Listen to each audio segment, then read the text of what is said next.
At the Platte Valley Saddle Shop in Kearney, the term like father like son is more than a phrase, it's a business plan.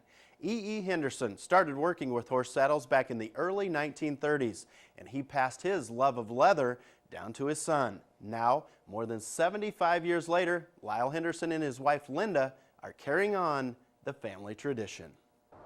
I was born in '47, and I was raised in the shop. My mom was in the shop with my dad, just like my wife is with me now.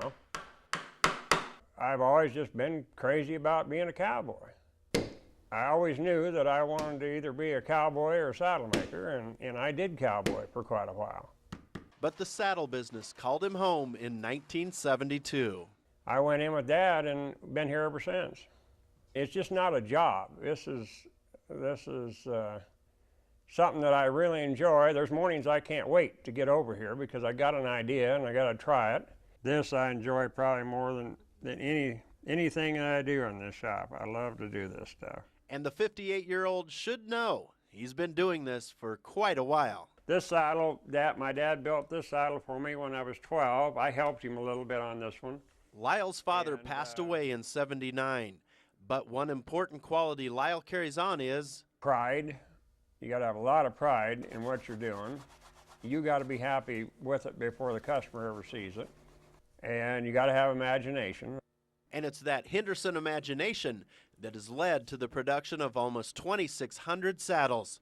And many a satisfied customer will say, I bought a saddle from you 20 years ago and I still love it, and I won't even let my wife ride it, and that gives you a good sense of pride. A sense of pride that E. Henderson himself would surely appreciate if he was still here.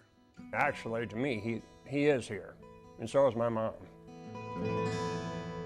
Horse riders all around the world sit on Henderson saddles. Some of Lyle's best customers are from Switzerland, Germany, and France. And are you aware of some interesting family stories in Nebraska? If so, write or call. I look forward to hearing from you.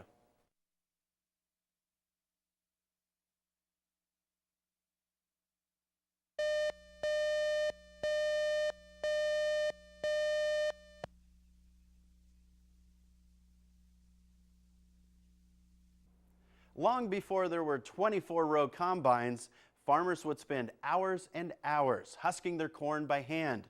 Well, this past weekend in Columbus, it was back to the good old days of agriculture. The state corn husking contest was held on Saturday, and the best in the nation competed on Sunday. And I set out to get a better appreciation for my Cornhusker heritage. You just count 1, 2, 3. 1, 2, 3. Get in the next year. You don't think about anything else. April Suter is an Illinois state champion. For April, husking corn is a family thing. My dad has been doing it the last few years. My granddad had done it, of course, in the field himself. But so I picked it up. This is my second year doing it. And just how does the next generation of Cornhusker feel about his mom's performance? Really proud. It's been fun. Glad I'm done. You come like this here, you go like this here, and then you go like this here. Tony Clausen is a true Nebraska Cornhusker. You come underneath here with the hook. The 81-year-old is a state champion from Lindsay, and he's been shucking since 1935.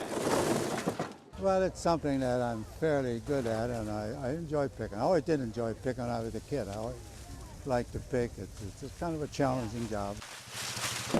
Tony passed the fine art of husking down to his son. You can see he's working at it as hard as he can to try and get as much picked as he can in 20 minutes. And I think Tony's son is getting a newfound appreciation for modern machinery. It's a lot easier now just running the steering wheel and driving the combine through the field, I guess. Just to give you a little appreciation for today's technology, during the hand corn husking era, a good picker could bring in up to 100 bushels of corn per day. Nowadays, with 24-row combines, farmers can harvest up to 4,000 bushels per hour.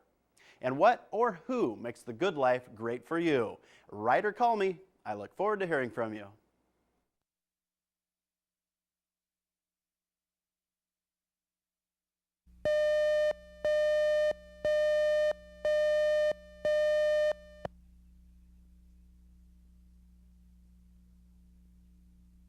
Lincoln native Bill Woodruff has always been known as Woody, but back in 1995, Disney changed his life forever when they released Toy Story. Given the fact that Woodruff has been with the Lancaster County Sheriff's Department for 35 years, it seemed only right that he would become known as Sheriff Woody. And when you're Sheriff Woody, you've got to collect Toy Story stuff, right? Stand back, Woody, while I fire up my lasers.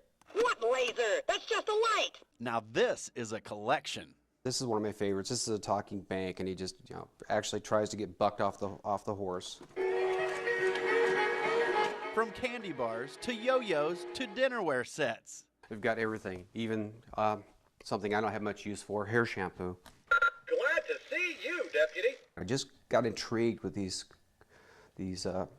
creatures because they're so animated. I mean, there's a couple sets of them. You push buttons and they talk to each other. There's one where you strum the guitar and he sings. I've never seen a toy series like this. It's one of a kind. And so is Sheriff Woody's broad array of Toy Story paraphernalia.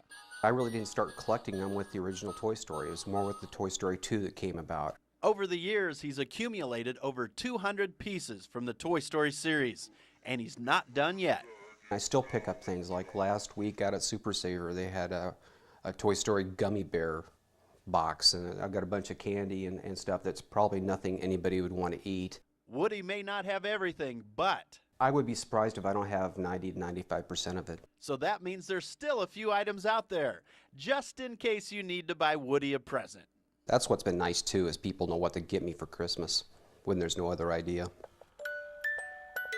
You never know what Disney may come up with, but as for the possibility of a Toy Story 3 in the future, I'll go to it if it comes. I guess it'll save me a lot of money if it doesn't happen. Woodruff says he doesn't know exactly how much money he spent on his Toy Story tribute, but then again, he probably doesn't want to.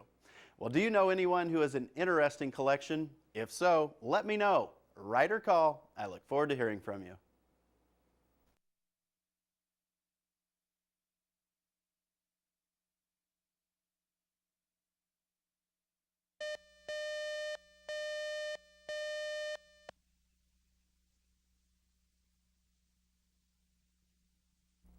Two of Dorothy Applebee's favorite things in life are volunteering and music. And every single day of the year, she combines the two to make the world around her a better place to be. She's well known for her harmonious contributions to the people of Lincoln.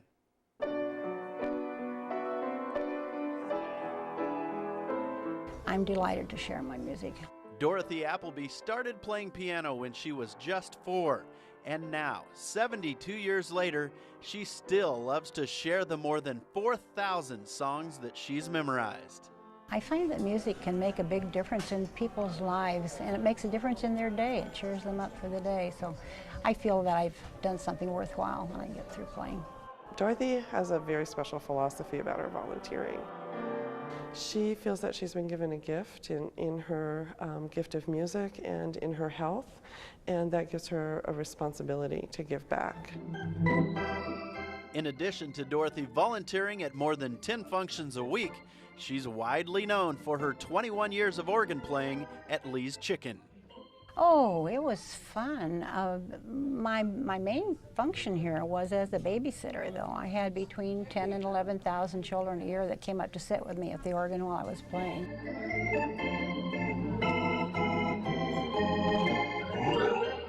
She inspires people, especially from her heart. Not only is her playing beautiful, but she inspires people with her positive and her blessed attitude. We loved Dorothy because she was so good with the people and the children and played very well. She was a good pianist and organist. It's like part of my life. It's what I do to relax. So I relax a lot.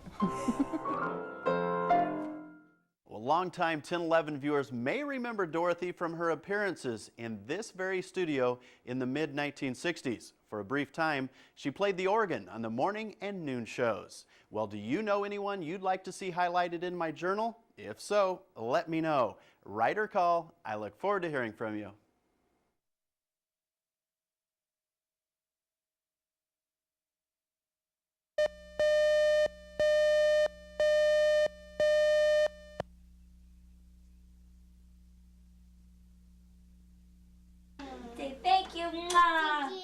It's been a very trying year for Chris Fleming and her 2-year-old twins.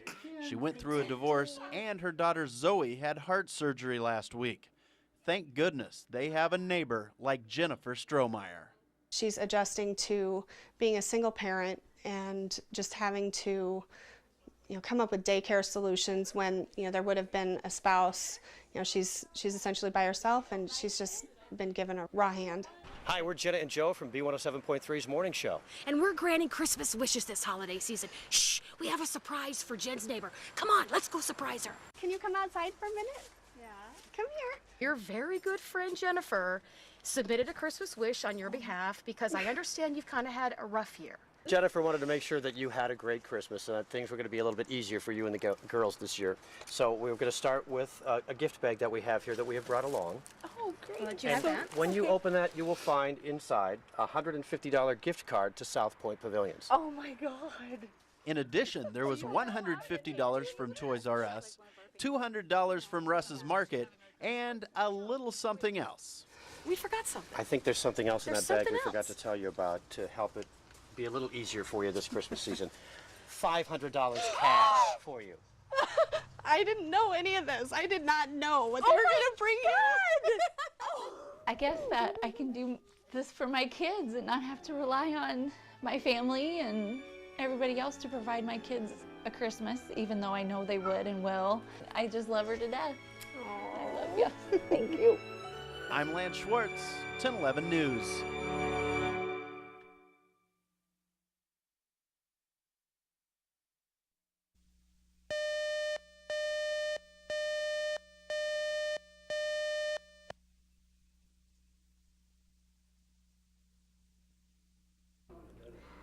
My dad was in the hospital,